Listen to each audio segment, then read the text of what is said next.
Sarah Johnson, a 22-year-old graduate from a prestigious university, returns to New York after completing her studies. She is ambitious and determined to build a successful career. Her father, John Johnson, has worked as a mid-level manager at a major corporation for over 20 years. John is a man of the old school, dedicated to his work and family. He has always tried to shield Sarah from corporate politics, but he is proud of her accomplishments and pleased that she decided to start her career at the same company. She swiftly adapts to the corporate environment and begins to show herself as a capable and driven employee. On her first day, she meets her colleagues and learns that her direct supervisor will be Mark Rivers, the company's vice president, and one of the most influential figures in the office. Mark Rivers is a charismatic and ambitious leader who has achieved success through his intelligence and skill in manipulating situations to his advantage. He is known for his high standards and tough approach to work, but he also has a knack for winning people over, making him both respected and feared within the company. John, aware of Mark's reputation, has mixed feelings. On the one hand, he's glad that his daughter will be working under the guidance of such an experienced manager. On the other hand, he worries that Mark could have too much influence over her. Despite these concerns, John decides not to interfere with Sarah's work, instead opting to closely monitor her progress and relationships within the company. Mark takes notice of Sarah's potential early on. As her supervisor, he offers her additional responsibilities and takes her under his wing. To Sarah, this mentorship seems like an incredible opportunity to learn from one of the best. John continues to observe from a distance, keeping tabs on Sarah's professional development. While he hears positive feedback from her about her job, John becomes increasingly concerned about the influence Mark may have on her. He knows that the corporate world can be ruthless, and that not everyone has Sarah's best interests at heart. Despite his reservations, John tries to suppress his fears, trusting that Sarah can handle the pressures of the workplace.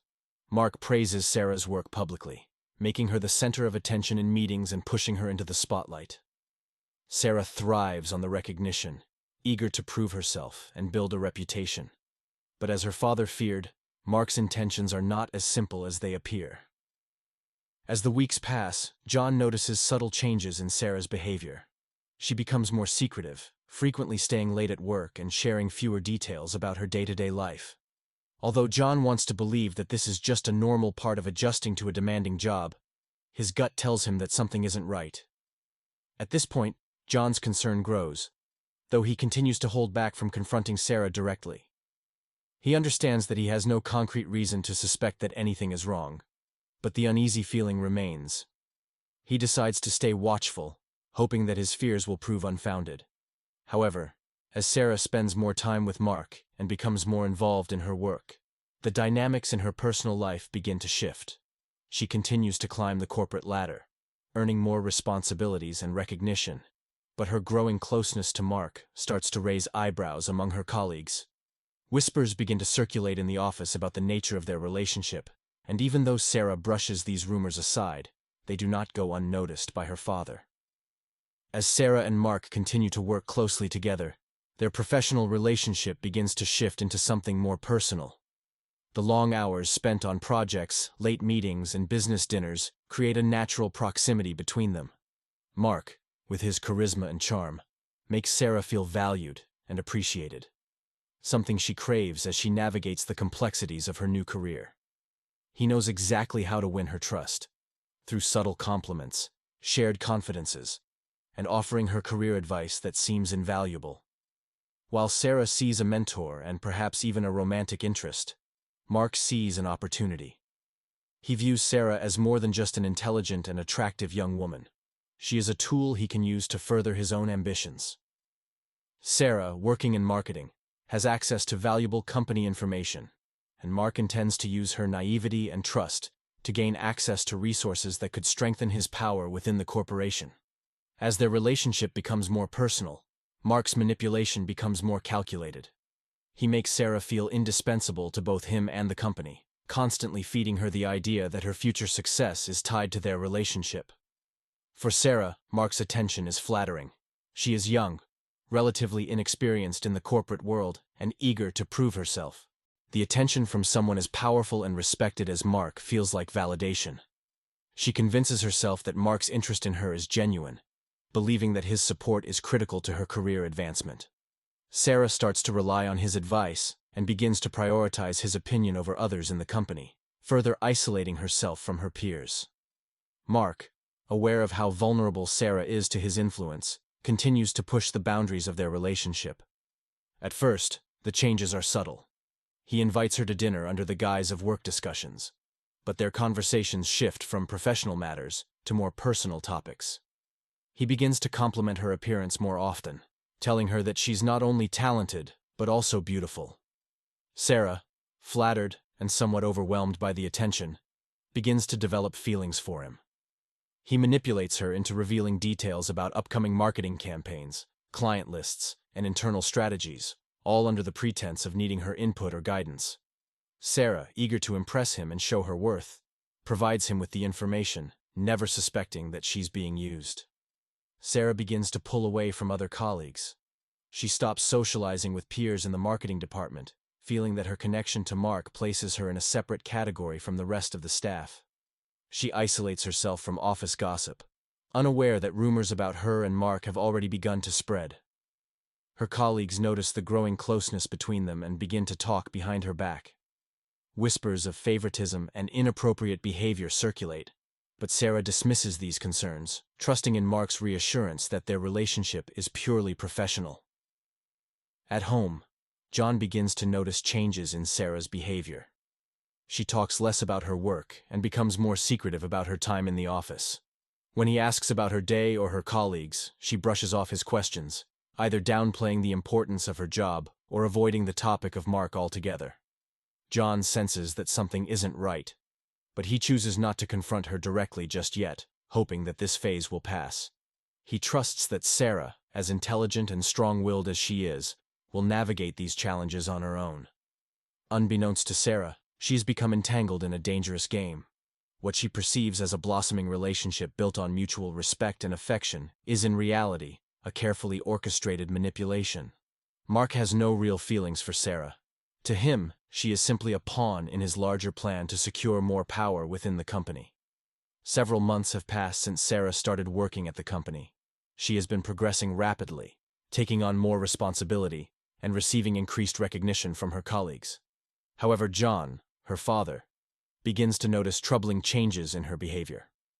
Once open and communicative, Sarah has become more withdrawn. She often stays late at work and rarely shares details about her day, something she used to do regularly. The shift in her demeanor begins to concern John, who has always been wary of the pressures that come with corporate life. John knows from experience how cutthroat the business world can be, and his initial concern is that Sarah might be overwhelmed by the demands of her new role. He assumes that she's simply trying to prove herself, but her increasing secrecy makes him uneasy. Although John has always trusted Sarah's judgment, the distance she's putting between them raises alarm bells in his mind. He starts to wonder if something more than just workplace stress is affecting her. One evening, after Sarah once again stays late at the office, John decides it's time to talk. He invites her to dinner at her favorite restaurant, hoping that in a relaxed setting, she might open up about what's been going on. Over dinner, John carefully brings up the topic of work, asking how she's handling the new challenges and responsibilities. He inquires about her colleagues, her workload, and most importantly, how she's feeling about everything. Sarah, sensing her father's concern, tries to reassure him. She tells him that everything is fine, and that she's simply working hard to prove herself in a competitive environment. She brushes off his worries, explaining that late nights and long hours are just part of her job, especially in the fast-paced world of marketing. Her tone is upbeat, and she seems genuinely confident about her career progression. But when John subtly asks about Mark Rivers, her demeanor changes. Earlier in her career, Sarah frequently mentioned Mark, praising his leadership and the support he'd offered her as a mentor. However, during this dinner, she avoids talking about him. John notices the hesitation, and the way Sarah quickly changes the subject makes him more suspicious. He doesn't push the issue further, sensing that pressing her too hard would only make her retreat more. Instead, he decides to observe quietly for now. After their dinner, John's concern only deepens. He starts paying closer attention to Sarah's behavior in the days that follow. She continues to stay late at the office, and when she comes home, she is often distracted or distant. She spends more time on her phone or on her laptop, but when John asks her what she's working on, her answers are vague. In the meantime, rumors begin circulating around the office. Whispers about Sarah and Mark's close relationship start to spread, hinting at the possibility that their connection is more than just professional. Some colleagues have noticed the amount of time they spend together, both during and after office hours, and it doesn't go unnoticed that Sarah's career has advanced quickly under Mark's supervision. The gossip makes its way through the office grapevine and eventually reaches John's ears. He tries to dismiss it as idle chatter, but the rumors only confirm his growing suspicions. John decides it's time to take matters into his own hands. He can't shake the feeling that Sarah is being manipulated, possibly by Mark. The thought that her rapid career growth might be tied to something more than just her hard work deeply unsettles him. As a father, he wants to protect her, but he knows that confronting Sarah directly might push her further away.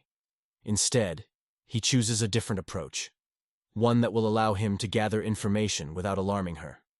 John begins his own quiet investigation into Mark Rivers.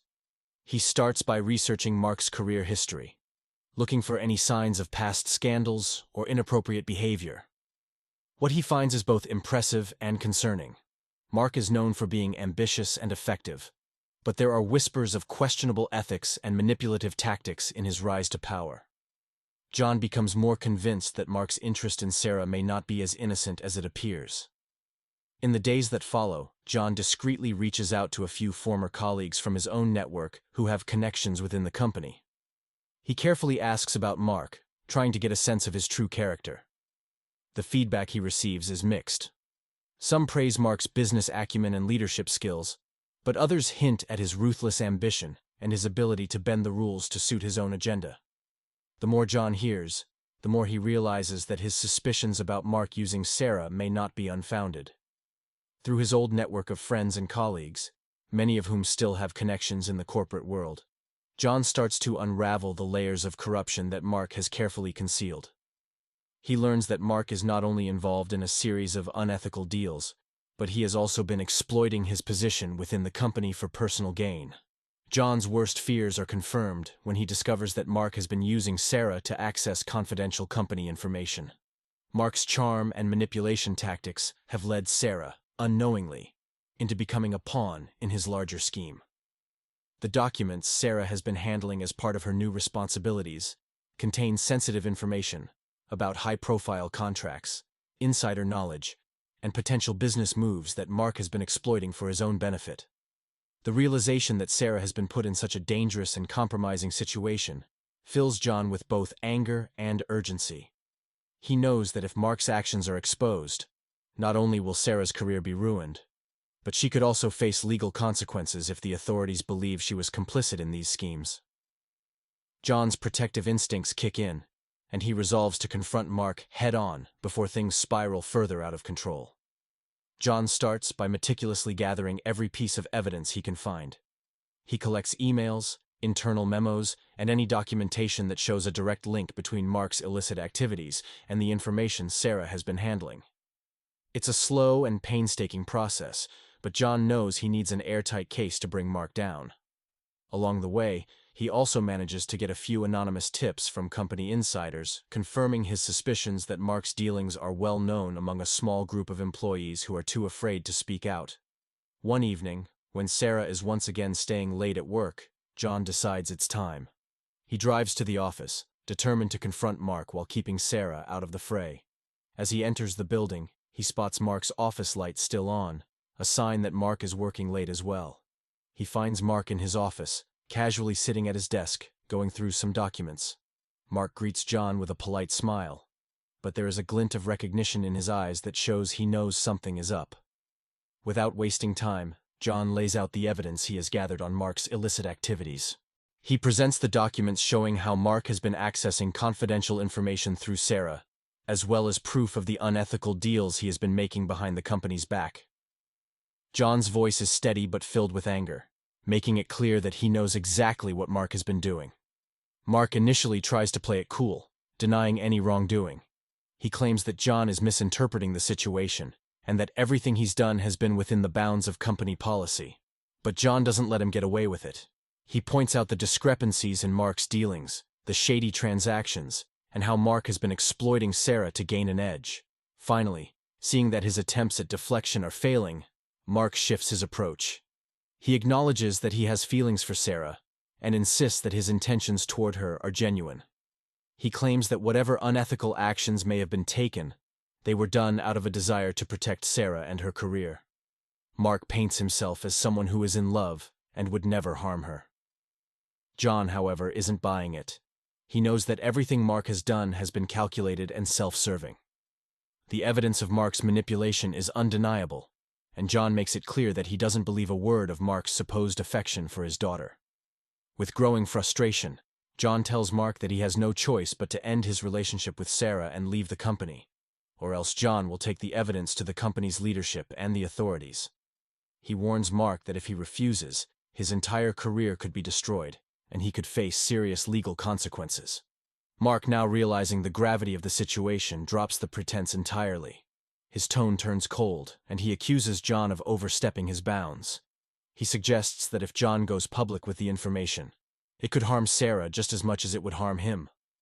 Mark tries to intimidate John by implying that Sarah's involvement could be spun to make her look like a willing participant, effectively ruining her reputation and possibly implicating her in his crimes. John remains undeterred. He tells Mark that he's prepared for whatever fallout may come, but he will not let Mark manipulate Sarah any longer. The threat of ruining Sarah's career only strengthens John's resolve. He reiterates his demand. Mark must sever all ties with Sarah and resign quietly, or face public exposure and legal consequences. Realizing that John is not bluffing, Mark finally relents. He agrees to leave the company and end his relationship with Sarah, but it's clear that he's only doing so because he has no other choice. He warns John that this isn't over, and that there will be consequences for both of them if John follows through with his threats. But John doesn't care about Mark's warnings. His only priority is getting Sarah out of this dangerous situation before it's too late. With the confrontation over, John leaves the office, his heart heavy but relieved that he has taken the first step toward protecting his daughter. After the intense confrontation with John, Mark Rivers is left reeling. His career, carefully built over years, is now hanging by a thread. He knows that John holds enough evidence to destroy not only his professional reputation, but also put him at risk of legal action. Though he agrees to John's ultimatum to end his relationship with Sarah and leave the company, Mark makes it clear that this battle is far from over.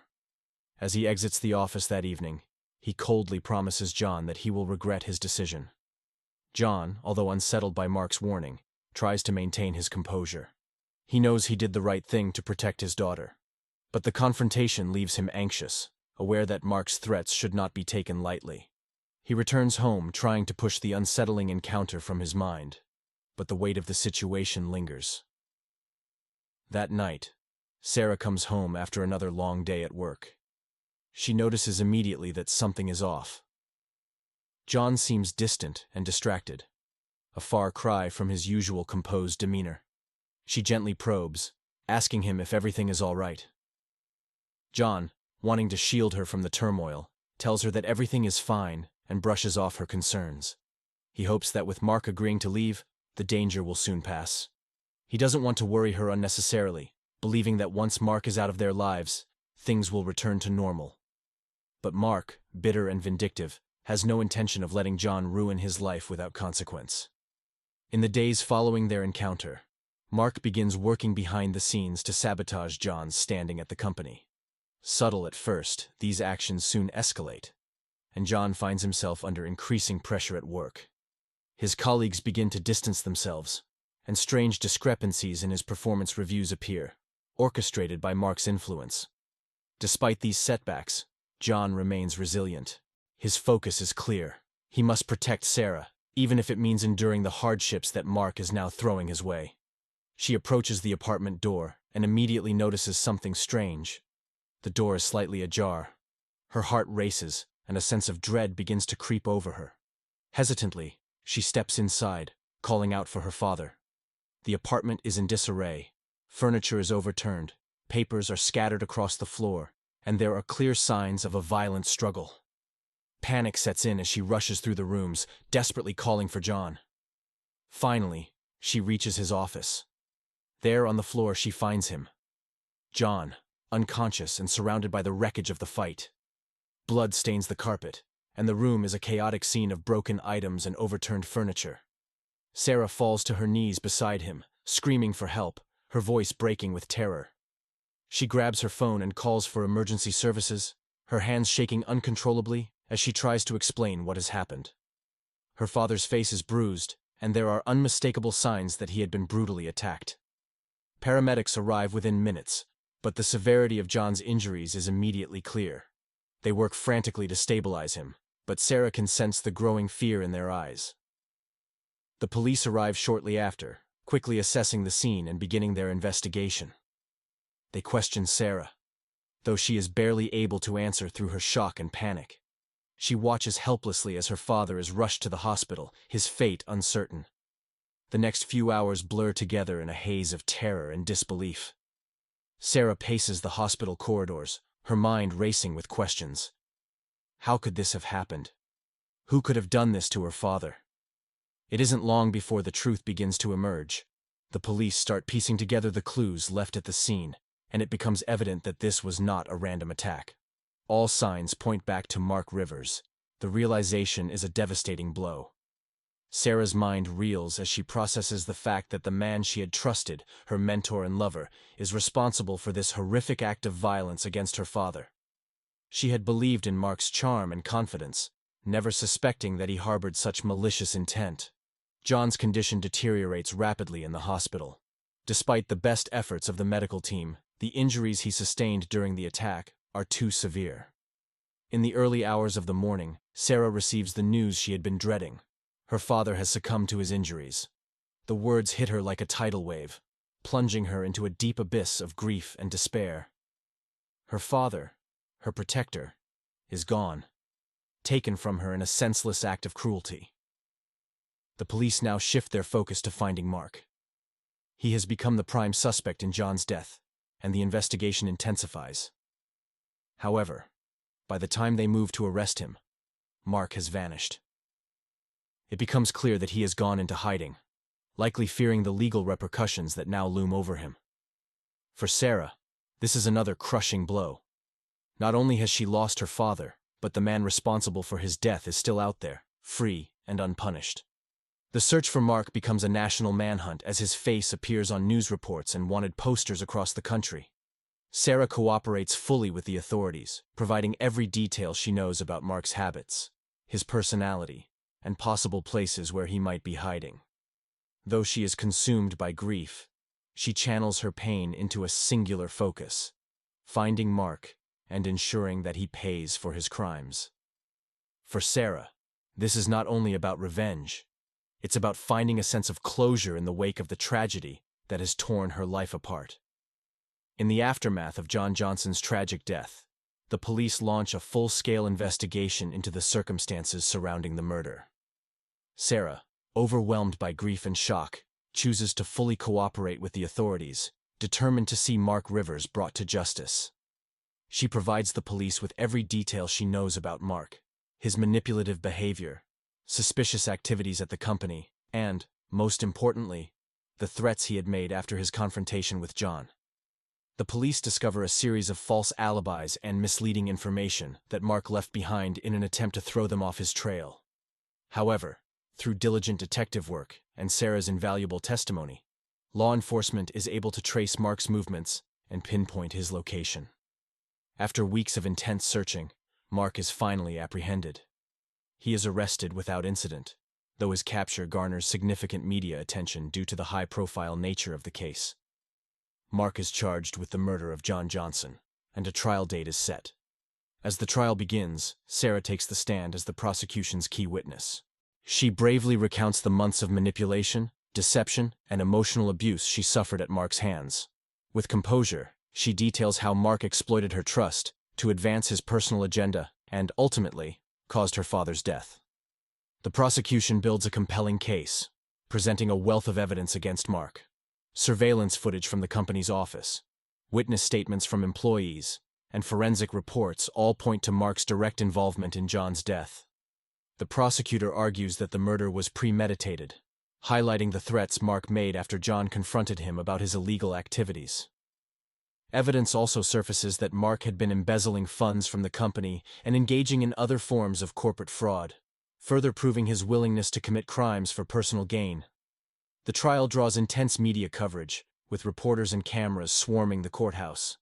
The public is captivated by the unfolding drama, the fall of a once powerful corporate executive, the tragic loss of an upstanding family man, and the courageous fight for justice by Sarah. During the trial, Mark's defense team attempts to downplay the severity of his actions. They argue that the confrontation between Mark and John was not premeditated, but rather an unfortunate altercation that spiraled out of control. They claim that Mark acted impulsively and did not intend to kill John. However, the prosecution counters these claims by pointing to Mark's calculated actions leading up to and following the murder. The jury is presented with clear evidence of Mark's manipulative tendencies and his capacity for violence. As the trial progresses, more of Mark's criminal activities come to light. It is revealed that he had been involved in various corporate schemes for years, using his charm and influence to manipulate people and steal from the company. This revelation further damages his defense, portraying him as a man willing to destroy anyone who stood in the way of his ambitions. After weeks of testimony, deliberation, and the presentation of evidence, the jury returns with a unanimous verdict: guilty of first-degree murder. The courtroom falls silent as the judge pronounces Mark's sentence: life imprisonment without the possibility of parole. The decision is a devastating blow for Mark, whose cold arrogance has finally crumbled under the weight of justice. For Sarah, the verdict brings a bittersweet sense of closure. The man who manipulated her and caused her father's death will spend the rest of his life behind bars, but no sentence can ever fully heal the pain of her loss. The weight of the tragedy still hangs over her, but there is comfort in knowing that justice has been served. In the weeks following the trial, Sarah begins to reassess her life. The company where she once dreamed of building her career now feels tainted by the memory of her father's death and the betrayal she experienced. She resigns from her position, unable to continue working in the environment that holds such painful associations.